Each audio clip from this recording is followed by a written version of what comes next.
Klabu ya Singida Black Stars ambayo ina mastaa mbalimbali ambao wanafanya vizuri katika ligi ya NBC Premier League nchini Tanzania kwa misimu kadhaa, ambapo baadhi yao wamefika na kuonyesha kiwango bora sana na inamiliki wachezaji wengi sana wa kigeni mpaka sasa.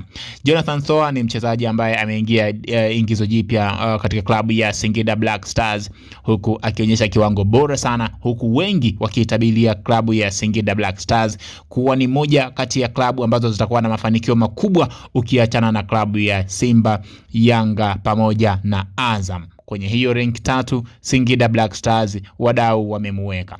Sasa Singida Black Stars siku chache zilizopita alitangaza kuwa tarehe 24 ambayo ndio siku ya hii leo atafanya uzinduzi wa uwanja wake mpya ambao utajulikana kama uwanja wa Airtel Stadium. Airtel Stadium uko mkoani Singida katika maeneo ya Mitipa. Ikumbuke Singida Black Stars mwezi uliopita kupitia panga lililowapitia baadhi ya timu kuhusiana na kufungiwa kwa viwanja, uwanja wao wa Liti nao ulikuwa ni mmoja kati ya viwanja vilivyofungiwa. Sasa uwanja wa Airtel Stadium Singida wanaenda kutambulisha kama uwanja wao mpya ambao utatumika katika michuano ya NBC Premier League kama uwanja wake wa nyumbani.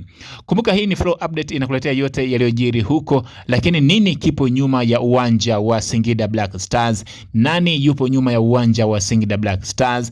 Umetumika muda gani katika kujengwa kwa uwanja wa Singida Black Stars tangu kufungiwa kwa uwanja wa Airtel Stadium? Leo nitakuletea yote yanayojiri huko. Kusubscribe, kucomment, kulike na kushare video zetu, unabonyeza alama ya kengele kwa ajili ya kupata taarifa mpya kutoka kwenye page yetu. Kwenye kipaza ni mimi Flow ni Vitus, twende pamoja. Inasemekana kuwa uwanja ambao unazinduliwa na klabu ya Singida katika tarehe ya 24 hii leo, ambapo anamwalika klabu ya Young African kama mgeni wa mchezo wa hii leo katika uzinduzi wa uwanja wa Singida Black Stars ambao unajulikana kama Airtel Stadium. Uwanja huo uko Singida katika maeneo ya Mitipa. Sasa uwanja ambao unaenda kuzinduliwa, inasemekana uwanja huo umejengwa na watu mbalimbali ambao wakitajwa huwezi kuamini. Hiyo ni kwa mujibu wa dondoo zilizotufikia hivi karibuni. GSM ni mmoja wa watu ambao wameweka mkono wake katika ujenzi wa uwanja wa Singida Black Stars. Hiyo haiwezi kuwashangaza wadau, kwani Singida Black Stars wamekuwa na uhusiano mkubwa na klabu ya Yanga ambayo ipo chini ya mdhamini wake GSM. Na bila kuachilia hilo, GSM kama boss amedhamini timu mbalimbali nchini ambazo zinashiriki NBC Premier League, akiwamo Coastal Union pia amedhaminiwa na GSM, akiwamo pia Pamba Jiji yuko chini ya udhamini wa GSM. Timu mbalimbali zipo chini ya udhamini wa GSM.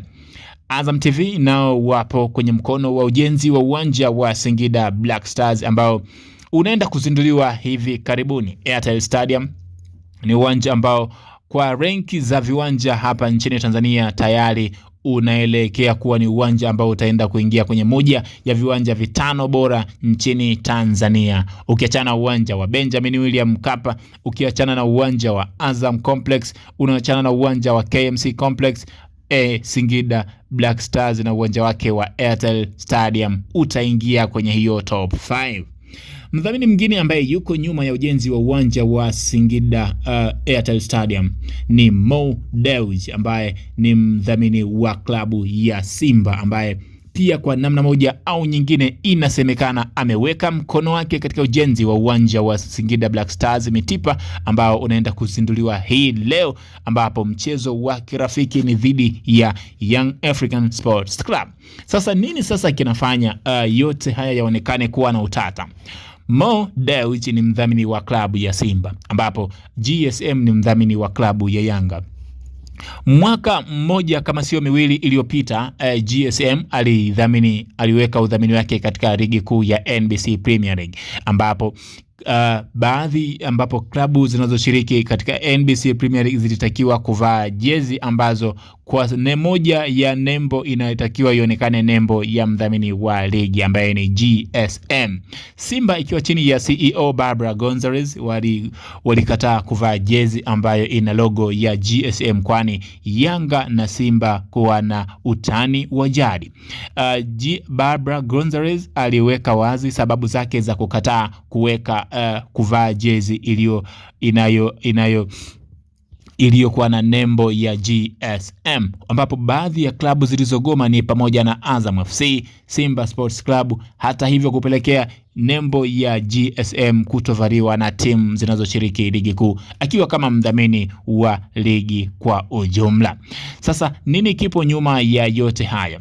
Wadau wamecomment, wanasema kwa nini Mo Dewji ameingia katika ujenzi wa uwanja wa Airtel Stadium ili hali Simba Sports Club wana harakati za ujenzi wa uwanja kwa takriban miaka 5 hadi sasa. Wengine wamejibu kwamba Mo Dewji yeye ni mfanyabiashara ambaye anafanya biashara. Yeye lengo lake ni kupata fedha, sio kwa ajili ya mapenzi ya klabu tu. Yeye anahitaji fedha na mapenzi ya klabu, yote vinaenda kwa pamoja. Sasa Mo Dewji kwa zilizojiri ni kwamba yeye ameweka mkono wake katika ujenzi wa uwanja wa Singida Black Stars ambao unaitwa Airtel Stadium. Hayo nayo ulikuwa huyajui. Mimi ni Flow, ni Vitus Flow Update. Usisahau kusubscribe, kucomment, kulike na kushare video zetu.